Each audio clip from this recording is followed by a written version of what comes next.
How would you like to perform your daily activities without pain stopping you? Then you need to go to pysoflex.com. That's P-Y-S-O flex.com, P-Y-S-O flex.com. They offer a wide range of resource selection from braces to body supports. They even have one of those awesome massage guns and even a full body massage mat, which is awesome. So with the help of their products, you can live more comfortably and get back on track doing the daily activities that you enjoy. Their company stands by the belief that pain management is a requirement for a person to get back to doing their daily chores. They want to be your provider of products that will give you hope when you're facing challenges such as activity injuries, chronic pain, or an age-related disease. The company's goal is to give a one-of-a-kind selection of high-quality, comfortable brace and support products that ship directly to your home as soon as possible. Whether your health recovery is from a sports activity or health-related illness, they have a solution to aid that unexpected disease under one store. It's pysoflex.com, P-Y-S-O flex.com. They also have a 30-day return policy, which means if something just isn't working right for you, you can return it for your money back. Guys, check out pysoflex.com, P-Y-S-O flex.com, and manage your pain and get back to your life today. This is WWE superstar Drew McIntyre, and you're listening to the WWE Podcast.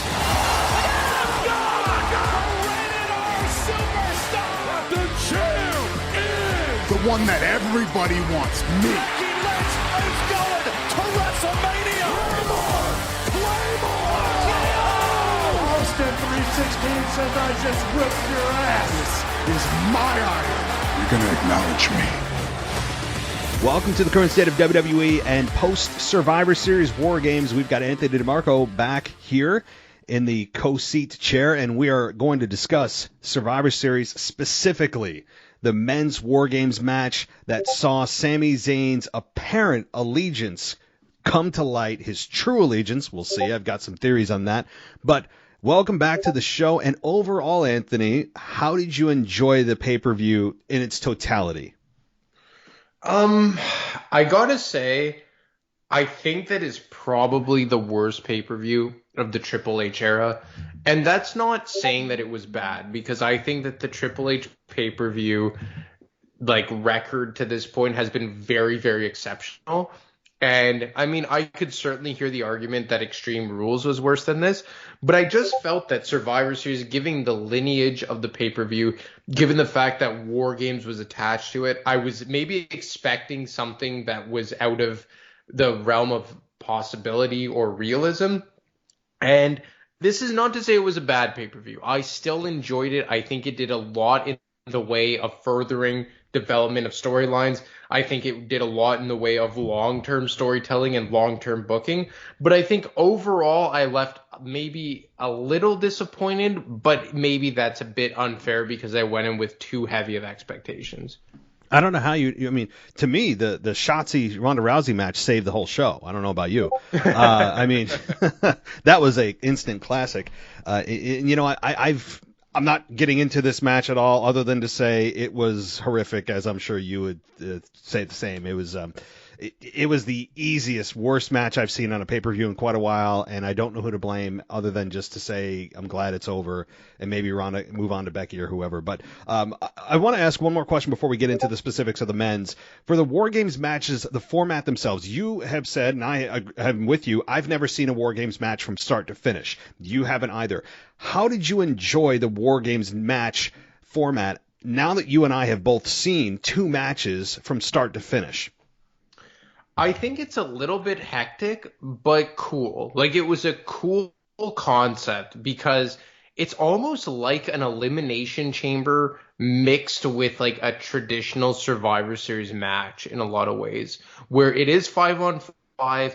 Every person gets involved in the ring, but it is in a lot of ways just everyone in one big cage at the same time. But it did have some uniqueness to it as well, that it was one fall to the finish. To be honest, I was watching it with one of my buddies who was the only guy there who had seen a War Games match, and he even made a mistake. He thought it was elimination he didn't even say it was elimination. He said it was one fall to the finish from the beginning. But as we quickly realized that the War Games only started once the 5th member of the second team entered the ring. So I think that particularly in the women's match, it was a little bit chaotic. I think you saw some women not really know what they were doing at some points. We obviously had the botch from Io Sky early on in the match. There was some clunkiness along the way. But I think overall it's a pretty cool concept, and I hope that they bring it back, and not only specifically for Survivor Series. I hope that maybe we see this just kind of sporadically like we have had Hell in a Cell way back when. Yeah, I mean, and it seems like that's the format Triple H is going to follow. I mean, he took the Hell in a Cell pay-per-view away, thank God, and that's going to be now reserved for only when matches dictate that it should be there, not the other way around. And the one thing I'll say about the War Games match, I'm with you, and I'm kind of in lockstep. I think that the format it's long, so if you like long matches, it is inherently going to be a long match. The advantage is I think a big deal going into the pay-per-view.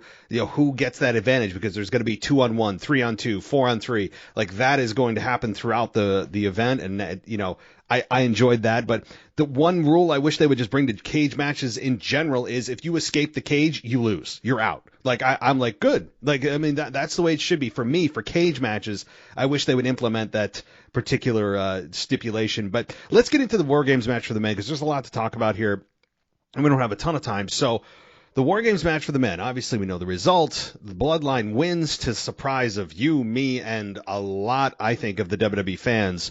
The Bloodline wins, and we saw Sami Zayn's quote-unquote true allegiance here, where he and Kevin Owens have that moment, as expected, in the cage, and he ends up low-blowing. Sami Zayn low-blows KO, and then gives him the haluva kick, serves up KO on a platter for Jey Uso to give him the splash.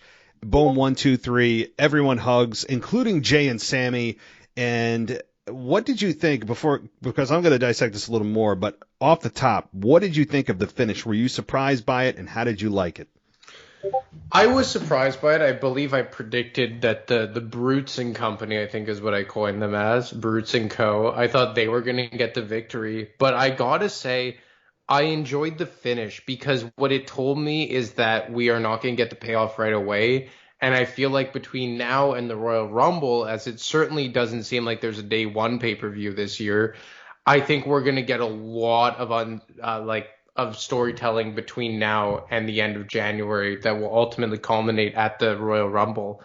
And I think that's probably good, because if you would have blown it off right now, and let's say it wasn't even with then turning on Sami at this pay-per-view, but I had predicted that we would have seen more dissolution of the Bloodline between Sami and Jey Uso, we probably would have gotten that sometime in the near future. And then what would you have done the rest of the way to the Royal Rumble? Now you clearly have a set path where you have Sami Zayn, doubling down, showing his allegiance to the Bloodline. As Corey G. Graves said, sold his soul to the Bloodline. And it seemingly is trending towards, based on reports, Roman Reigns and Kevin Owens for their Royal Rumble Clash Part 2, as they did in early 2021 as well. So I think here we're just going to get about 2 months of seeing how much of an allegiance we have between Sami to the Bloodline, with Kevin Owens being ultimately at the end of the road for Roman Reigns, waiting for him at the Royal Rumble. And then post Royal Rumble, I think is where we're really going to start to see things break down within the Bloodline. And I think this is them once again kicking the can that is The Rock further down the road.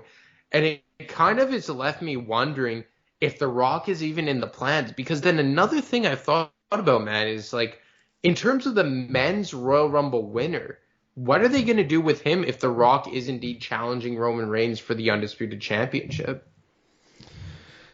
I don't know. I really don't. I mean, we've got 9 weeks, which is just the longest time I've ever had between pay-per-views as a fan that I can remember. What they're going to do, I don't know. The answer is I don't know. I mean, when you look at this, I think to kind of go step by step in with what you said, Sami Zayn has shown his allegiance, at least for the time being, and they're building, as I've seen, like you said, reports that it's going to be KO and Roman Reigns, some symmetry there from a couple of years ago. That's going to be a fun build, and it's going to ultimately, I think, as you said, start to really just crumble around the Rumble. I don't know if I meant to say it that way, but it crumble at the Rumble. There you go. But I'm with you on that. I don't know if I doubt that Kevin Owens is going to win. And here's another example. We already know now 9 more weeks you can add to Roman Reigns' title run instantly without even question. There's another massive gap of Roman Reigns holding on to that championship. So that's 9 weeks times 7 days, right? Like what? How many? 60 days roughly, right? I don't know, something around that, or I don't know. I'm bad at math. But like that, there's another 2 months, 60 days roughly that you can add to his run. There's what? I think he was at 816. That's 60 days. You're looking at 875 or so by the time we get to the Rumble, and then you only got $1 and change until you get to that 1,000. So I've said this 400 days ago that we're going to get to that 1,000, and I think that is where we're headed again. But again, 9 weeks you can instantly add. Sami Zayn's going to be the wild card. I don't know what the Rumble's going to look like from a competition standpoint. We all believe that Cody Rhodes is going to be the one to win it. But what about Bray Wyatt? If The Rock's not in it, then, there's so many scenarios I really don't know. And I guess here's a question I'll pose to you that I've come up with this theory. And I know that a lot of people have said that, no, you're wrong. Do you think Sami Zayn is sincere? Or do you think that he is pulling a ruse on the Bloodline to get him to get Roman to be totally convinced that he is on his side, when in reality, Sami Zayn is trying to crumble the group from within? I heard you talk about that on your review show, and it got me thinking, because I've long thought that it will be Roman Reigns and the Bloodline getting the upper hand on Sami Zayn. But as you brought up, would that be endearing in the way of Sami Zayn? Why would that give us a reason for us to cheer for Sami Zayn? Like the classic old tactic of WWE, by turning someone babyface, by having them being turned on before they could, doesn't really make sense. It's not logical. So maybe here you're on to something, that maybe Sami Zayn is going to be one of the guys who gets the upper hand on the Bloodline before they even realize it. And in my head, I'm saying that perhaps this is a way to get one of the championships off of Roman Reigns before you go into the WrestleMania season. So he does have a clear path with The Rock, and the winner of the Royal Rumble match isn't completely just kind of left standing with his you-know-what in his hands, if you know what I mean. Mm-hmm. And because if you think about it, how else is there going to be an end game to this? Like, assuming The Rock is going to come back at WrestleMania, which is a massive if, but assuming he is, what else could possibly be the end game here? Sami Zayn winning the championship. I've heard of that. He could be the one to dethrone Roman. He could be the one that ends up somehow worming his way into the opportunity of getting a match with Roman. I've heard Sami Zayn, and I wouldn't hate that. I think Sami Zayn winning wouldn't be the worst thing in the world. He is still, or at least was up until Survivor Series, a massive babyface within a heel group that was so magnetic that he turned the group itself babyface, including Roman Reigns, just by how much the fans organically gravitated to him and his sayings and the Uzi stuff, all that. That was just a testament to how fun he can be as a babyface, a reminder of how fun he can be as a babyface, but also how talented he is on the microphone and that he's been underutilized. It's a combination of things. But when I look at this and I see what Sami Zayn did, the evidence for my theory, which there's some, is that it would make sense, because otherwise, as you said, and I said, having somebody be cheered that wasn't smart enough to see the turn coming that we're supposed to suddenly get behind, like Seth Rollins getting ousted from the Authority, and we're all supposed to suddenly cheer for him. Edge getting ousted from Judgment Day, we're all supposed to cheer for him. Among others. I understand why we're supposed to have sympathy for that person for being, 4-on-1, but you're also kind of looking at the babyface going, are you that stupid you couldn't see it coming and now we're supposed to cheer for you? You're only out of the group because you were forced out. I hate that logic. Also, he has touted himself as the master strategist. How many times? How many times have we heard that over the literally almost years now? The master strategist. That plays into it. And lastly, his body language when he did it. When you look at the pictures, and I went back on WWE.com, he wasn't like vicious and vile and cursing at KO. He almost did it out of regret. Like you could see the body language that he emoted, and it looked like kind of conflicted regret. It wasn't elation. It wasn't like he hugged everybody like, they were just, the long lost family. He hugged Jay and all that, but at the very end, when you look at that picture, there's a photo on WWE.com. It looks like he just did it because he had to. That's what I look at it and read it as. Yeah, like he had to do it, as you mentioned, for the greater good and to get to them to really trust him and be one of their own. And I don't know about Sami Zayn winning the Undisputed Championship. I guess the first thing you would have to dissect here is, do you think when Roman drops the belts, it will be as one title, or do you still think that maybe eventually their plan is to go back to 2 championships? They got to go back to 2. I mean, like, you would imagine they have to. I mean, maybe at WrestleMania they undo. Maybe they, I don't know, because this past they did unification. Maybe this next WrestleMania they'll be able to, I don't know, in some kind of poetic symmetry, be able to have a match that, splits the belt again. Because you can't tell me you have a brand split and then have one champion. I mean, and maybe we're only complaining about this also because he doesn't really compete for the championship. We've gone over this many, many, many times, but this is true. Like, I think we're bringing this up as a constant issue because he's barely defending it. You can go and look at long gaps that he hasn't defended it at. And the fact that he's on every other 3 SmackDowns, like every 3 months of a Raw, like that's, I think, magnifying the problem. Do I ultimately think they're going to split it? I do, yes. Because also, he's still holding 2 championships. If you were truly going to unify the championships, you would also symbolically do it with the belt, like they did back in 2001 with Chris Jericho. They haven't done that this time. Chris Jericho, I remember, held both. He held the World Heavyweight and he held the WWF Attitude Era belt. But then I think, was he the one to first get that unification belt, or was it Brock Lesnar or somebody when they actually changed the look of the belt into one belt? But I don't know. I think they're going to split it. I think they have to, right? And I think if you go on to WWE.com, it still has 2 separate championships. And just Roman Reigns is the holder of both. And I think that's probably, like, not to use the cliche, but is best for business. But if that's the case, do you think he's going to drop both at the same time or one at a time? One at a time.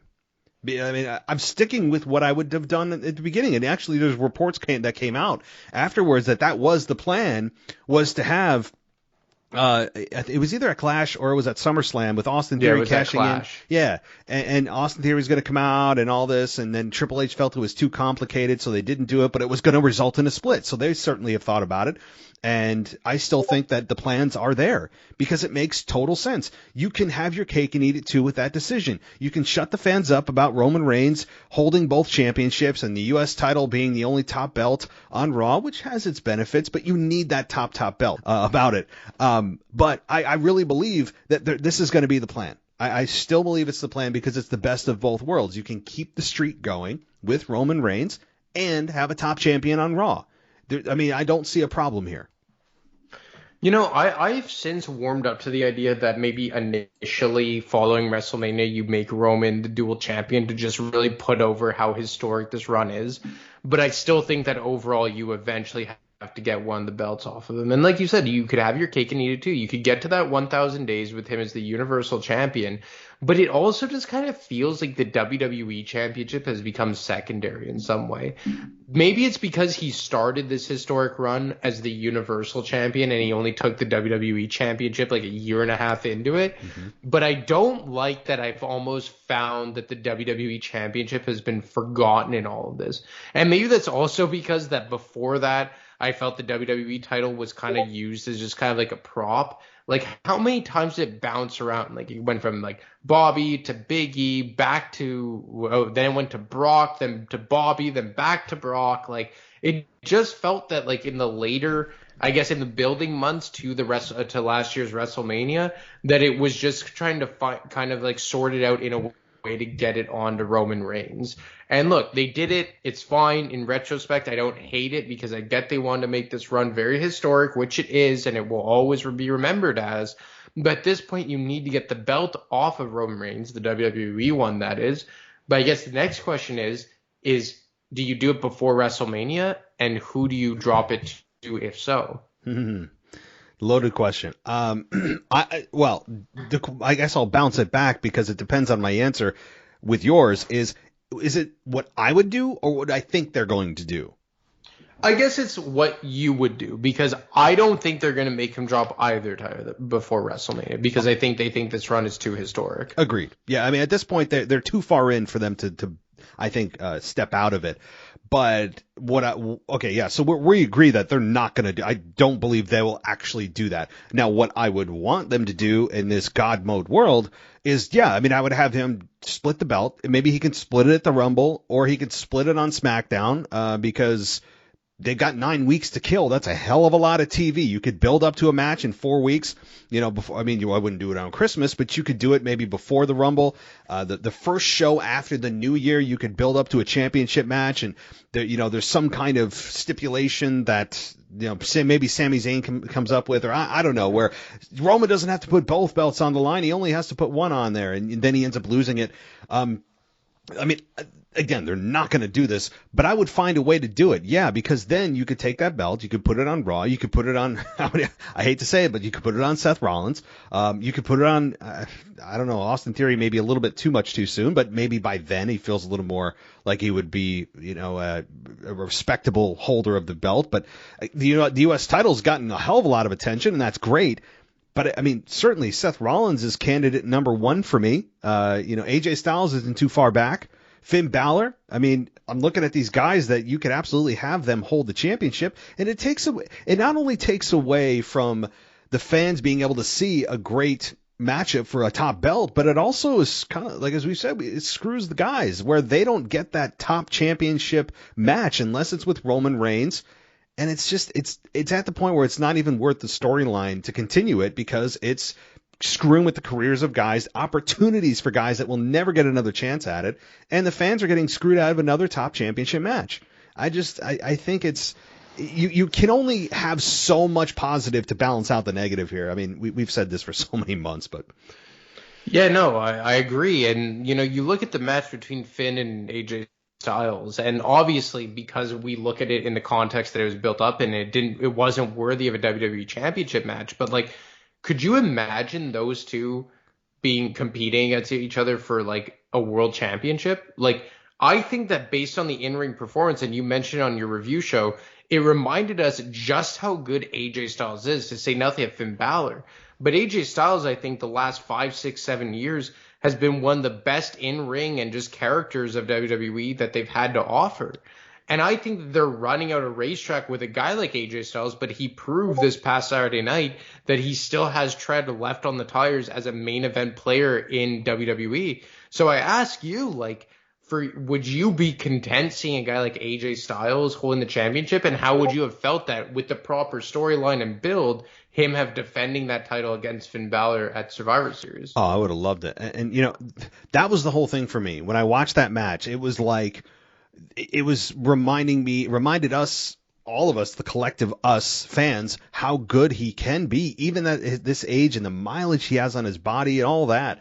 It reminded you just how effing good he can be. And, I don't think I've seen a match this good from AJ, maybe before he met Omos and they started that heel tag team together. Before that, maybe when he was working with John Cena, when they had their awesome SummerSlam match that opened SummerSlam that year, and all. My God, the matches that AJ Styles and John Cena had were just instant classics. That's the last time I can remember that type of matchup from AJ. Take nothing away from Finn Balor. Finn Balor, of course, is otherworldly in the ring as well. But I would have loved that. Of course, in retrospect, because now it's fresh in our minds, right? Like we've seen it, we're reminded how good he is, and we're like, oh yeah, that would have been a great championship match. But maybe on the build up to it, you're like, yeah, I don't know, he hasn't really been showcased, he hasn't had a great match in a while, this and that. So it's all hindsight. It's kind of a hindsight question. It's easy to say, yeah, that would have been great. But now moving forward, I can confidently say, yeah, that would be fun. Even Finn Balor as a heel WWE champion would be a lot of fun. And to be fair, Finn Balor kind of got the really short end of the stick. We all remember the infamous injury that happened between him and Seth Rollins at SummerSlam 2016 that derailed his entire career off that injury, that buckle bomb that also broke Sting's neck. I'm surprised he's even still doing that damn move. But to have that happen and, 6 years later, they're still talking about it. It truly derailed, Finn Balor's career. But, yes, to answer your short answer, yeah, I would have loved to have seen it. And even moving forward on a short-term basis, AJ as a WWE champion would be so much fun. Yeah, and I just think that they're doing Raw a disservice because I think it's absolutely crazy that Monday Night Raw has become an afterthought here. And I've always said that when the brand split ceases to exist, that Raw would just, organically cannibalize SmackDown. But the exact opposite has gone on here, and I think it's because the Bloodline is almost exclusive, not entirely, but almost exclusive to SmackDown. And the Bloodline contains all the championships aside from the two mid-card titles. They have both tag team titles, and they have both world titles in Roman Reigns and the Usos. So I just think that Raw is really suffering right now because all you have is a women's champion and a U.S. champion. And it's just very weird to me that they've let this go on Monday Night Raw, especially given the fact that they have an hour more of programming. And I think with that hour more and two less championships on far more nights than SmackDown has, it's just resulted in more garbage television. And look, I understand that they're all in with the Bloodline right now. And as we discussed, I think they really made a good decision here to progress the Bloodline storyline. But I just wonder, how far are they away from kind of getting... Well, I guess my next question would be do you think that they ununify the tag titles? No. I don't want them to, because that was something that we wanted. A lot of fans wanted. It made sense because WWE themselves has done a really poor job on the men's and especially the women's side. My God, even with Triple H in charge, it still is not a great scene with the women's tag team division. That still doesn't exist. But especially for the tag team division in general, has always been the redheaded stepchild. It's the forgotten one. It's the whatever analogy you want to use. It's just always been kind of mismanaged and haphazard. And I think them having to unify the belts was not only the best decision for the belt, but I'm sure also for creative, where they have to do half the work for a championship storyline and try to scramble and find people to put together and quote unquote call them a tag team. I mean, they did that for the women's division very embarrassingly for WrestleMania. They just threw people together that had nothing going on and called them a tag team. It was ridiculous. But no, the tag team belts I want to keep unified. It has been a really good thing for the tag team division. It's in a totally different spot than any singles championship. But throwing a question to you, do you think that the ultimate storyline, when we get to WrestleMania and we're looking at the WrestleMania 39 card, do you think that one of those matches is going to be the Usos versus KO and Sami Zayn? Do you think that is going to be on the WrestleMania 39 card? I'm going to say yes, just because I think that that's the only destination for Sami and KO. Because, look, I've heard, obviously, maybe Sami being the one to dethrone Roman Reigns. I wouldn't hate that, but I just think WWE wants either a bigger name or a name that's more long-term. Like, if it isn't going to be a Rock, I don't even think it should be a Rock, but if it's not going to be like a Seth Rollins or a Rock or I guess even a Randy Orton, although now we know what he's dealing with injury-wise, I think it should be like an Austin Theory. I just don't think Sami Zayn fits that bill. But if that's not the case, it has to be Sami and KO. And given their history, personally and professionally, it would make all the sense in the world. I think given the run that the Usos are on right now as the longest reigning tag team champions in history, it would be a massive feat for KO and Sami to obtain together. And I think it would just be very poetic for the two of them to culminate at WrestleMania, winning the tag team championships for the first time with one another. And I don't believe either have held the tag team titles since graduating onto the main roster what is it now, like 6, 7, 8 years ago, back in 2015. So I think that the stars are aligning for that. And at this point, it seems predictable. But as we say all the time, predictable doesn't necessarily mean wrong. It doesn't. And it makes me wonder, too, like, if Vince was still in charge, what would the WWE landscape look like right now? Like, I mean, it's easy to, it's not easy. It's difficult to speculate because we don't know. I mean, it's impossible to know. I mean, I don't know how this would have happened. It still would have been Raw versus SmackDown. We probably would have gotten in, Roman Reigns, again, jokingly versus himself, as we've said, or it could have been against, maybe some other top guy that it wasn't for the championship for. But I have thought about that where, okay, Triple H has been in charge for 4 months. I wonder what the hell things would look like, especially in the top tier storylines, if Vince was still in charge. Where did Vince want to go? It makes me, not long for the days of Vince, but just I'm so curious if we could see an alternate universe, what Vince would be doing right now with this whole story. But Triple H, my point about all that was I think Triple H is playing the long game on this. And he famously said a month or two ago when he came out, I forget what he came out for, but he said, just when you think, it's the end, you'll learn it's only the beginning. Something along those lines. And I think he was alluding to the Roman Reigns storyline because, and particularly him losing the championship that fans desperately want to see. So I believe that Triple H is in this for the long run. I think he has plans all the way out through WrestleMania and beyond because to me, WrestleMania season unofficially started this past Saturday night. I always look to Survivor Series as really the unofficial start to WrestleMania, and I think Triple H has some really fun plans in store all the way to WrestleMania, including Kevin Owens and Sami Zayn defeating the Usos for the tag team titles at WrestleMania. And right now, the top storyline, it's really crazy to say, when you think about just where we were a few months ago, that Sami Zayn is involved in one of the most interesting storylines WWE has had in years. From an emotional standpoint, from all that overtook the entire pay-per-view, and it's overtaken SmackDown. And I would argue it's the top storyline in WWE right now with Sami. And it's crazy to say that when you look back at where Sami was just 4 or 5 months ago. Yeah, and I think he's really resurrected that Bloodline storyline because we were up here, talking about this back in September, that maybe you would see like a kind of like a revolt from the fan base against the Bloodline storyline.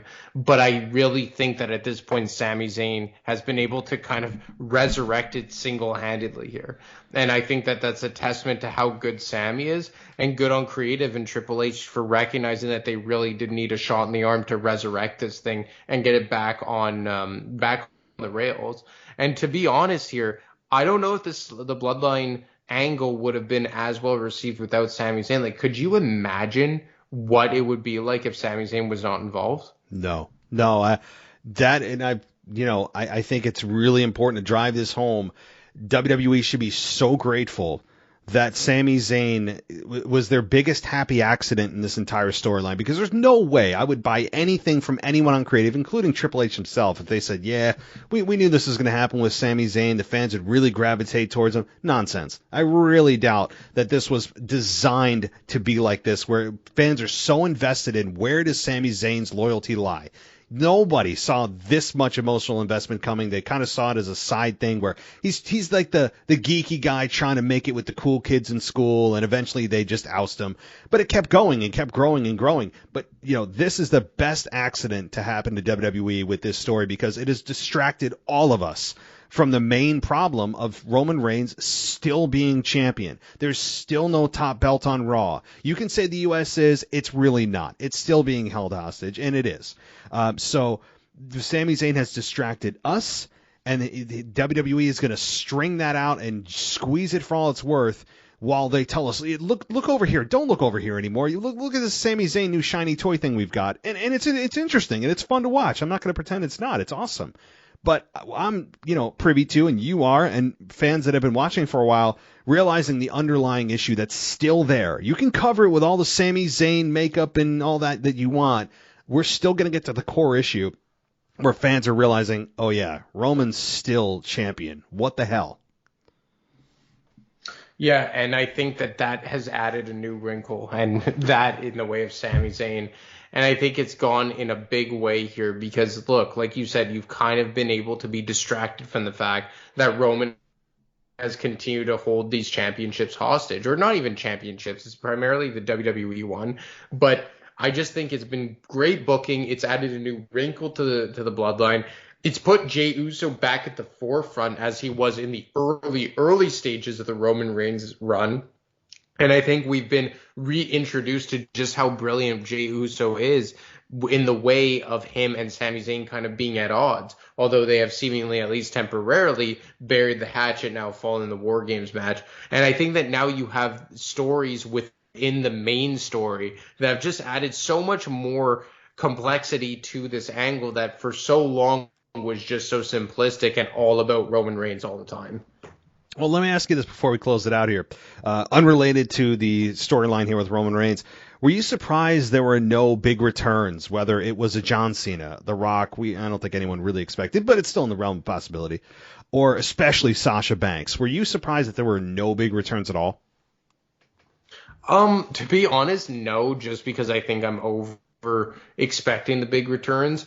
And I think that Triple H went so hard with the big returns early on that I think he kind of had to cool down. Like in the early stages of his regime, all he was doing was bringing back guys. And I think that, I don't know if he heard this or if it was just coincidence, but it started to kind of feel a little AEW-esque. Like AEW for so long was all about returns or debuts in AEW, but just returning WWE guys to professional wrestling television. So I think Triple H, probably just wanted to settle it down for a bit. And I think we're going to start seeing the returns come when the calendar flips to 2023, because I think he really looked at Survivor Series as a way to, yes, give us like a fun gimmick pay-per-view, but at the same time really advance these storylines and do a lot in the way of long-term storytelling. Yeah, I'd agree. And I also appreciate the random superstar videos that he's been doing, the kind of tribute videos. They did it for Brock. They did it for Liv Morgan. That was, I think that those kind of injected randomly throughout the pay-per-view are a nice touch that I don't remember seeing in, with the Vince McMahon era. So that's really nice. The one I did not enjoy that still does not make me, looking forward to the return of Cody Rhodes did not help in that regard. I really just, hearing Cody Rhodes again and him trying to be a babyface and Mr. Well-read and look at my expanse of look at all the vocabulary I have in my mind. Aren't I just so smart? All that nonsense. I'm not looking forward to Cody Rhodes' babyface return. That's on the horizon. Probably, it looks like, in the next 2 months. He's on that timetable of the Royal Rumble return that we looked at that back in, May or June when Hell in a Cell started, or the pay-per-view actually happened. So we're getting close. So I don't know if you felt the same way. You just saw Cody Rhodes and you're like, here we go. I'm just so not a Cody Rhodes guy that I guess I just kind of breeze past it. Like, he just doesn't, there's just so much apathy with me towards Cody Rhodes. Like, if he shows up and it's like, oh, he's going to put on a good match, he's good, he's decent, but I really don't like his promos for all the reasons you just outlined. Like, I don't know if I dislike him as much as you, but it's arguably worse the way I feel, because it's just apathy in a way that I don't know if I would even care if he was a heel. And look, this is not me saying that I don't think that he's objectively a really good talent. Obviously, this was a good get or reacquisition by WWE, and I think it goes a long way in adding another star to their availability in terms of the talent on the roster. But it's just a subjective thing. He just doesn't do it for me. And maybe anyway, like, I'm sure as a heel, he would work better in my mind because of, the suits and the vocabulary and the lisp and, okay, maybe not the lisp, but you know what I'm saying. But yeah, for me, there's not a lot about Cody Rhodes that interests me. Well, no, I see right through it. Maybe it's just me seeing right through the BS and all the transparent crap. And you know what? Yeah, the lisp. Sorry. It's a fact. I find it distracting. I find it very distracting during his promos. He could cut the best promo I've ever seen in my life, and his lisp takes away from it. And some people say, oh, your body change. No, it's just a fact. Look, the guy's got a lisp. I'm distracted by it. to me, it takes away from the promo. That's just the way it is. And I think most people would feel the same way. They just don't want to say it for fear of people saying that they're, being biased or ableist or whatever crap, society's come up with today. It's a fact. And I don't think that helps him, whether he's a babyface or a heel. But, all the suits, all the vocabulary, his demeanor, all that, it's not my favorite. I think he's suited to be a heel, but I also don't think he's self-aware enough to know that these things contribute to people slowly turning on him, which is exactly what they did in AEW, and he's still perplexed. I don't understand why it's all those reasons I outlined and others we could dive into. But anyway, I'm looking forward to his return simply for the fact he cuts good promos. Fans love him, so hearing the reaction's fun. But I don't know, not a babyface fan for Cody. And we'll have to hear the whole story when he comes back about, oh, my dad never won the belt. And every time I mention my dad, even though I have my own career and I still have to mention my dad, and we're all supposed to feel sympathy for that. It's enough, move on. But I'll be able to rant about that in a few months. All right. Well, before we go, anything else you want to touch on, pay-per-view related or otherwise? No, I just think that I guess it's a slam dunk that Ronda versus Shotzi's winning match of the year, right? I didn't want to go into it because there's so much to talk about there. I was in awe the whole time. I mean, by the second botch, I was my jaw was on the ground. I was like, this is gold right here. I mean, it was great. Yeah. I mean, between the tank, with the Power Wheels tank that she brings out and the botched DDT on the ring apron and the general lack of chemistry. It was just magnificent to watch.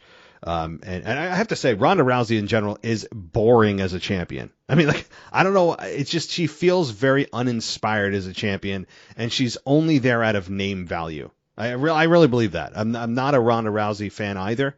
Not going on down a negative path here, but Becky and her are going to cross paths. It's just a matter of when, right?